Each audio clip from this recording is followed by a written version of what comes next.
pride for me as well to be here and to introduce and to chair this meeting. We have the privilege to be here in Stormont. We've been invited to this place, sponsored by Anna, one of the MLAs here, so we say thank you for her. And obviously, my name is Helmy. I'm one of the consultant physicians working here in NHS for about 14 years.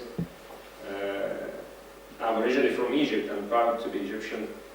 And the reason actually maybe for starting this meeting, or organizing this meeting, if you like, is to know what's happening in terms of human rights violations in Egypt. It's a shame to say that I'm Egyptian. We're always proud to see the pyramids on the back. We used to get, meetings like this to promote people to come to visit Egypt to see the Tutankhamun, to see the pyramids, to see the Sphinx, and so on and so forth. I'm afraid nowadays maybe it's more symbolic, cartoon just saying that it's actually closed, if you like, or just maybe stolen. I don't know. Whatever you can imagine yourself, what does it mean? But it's not becoming a safe place, I'm afraid. So I have friends of mine, they used to go for honeymoons and so on in Egypt. Where are you going? I'm going to. I was usually proud to see that happening. These days, I'm afraid it's not the case. And I'm sure I'm not speaking something just you don't know. Maybe if you open the local newspapers here, you'll find maybe this week Peter Christie, one of the journalists actually behind jail, and why 7 years in sentence. So why? Because he had been broadcasting, similar to our colleague here, who is photographing or just covering as a media cover today. So, and a lot of those things are happening in terms of sentences to death and political activists and even people marching in the street peacefully.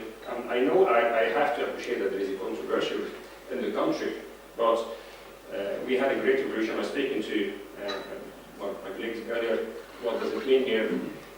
Now, the 25th of January, the day of freedom.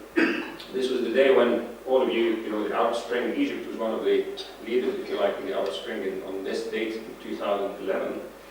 And then we were all happy to go for democracy and go to the voting system, if you like. And then we had a great opposition. Yeah, I agree with that. So we had a split in the country, different opinions. But the only way to get that is just to go by voting again.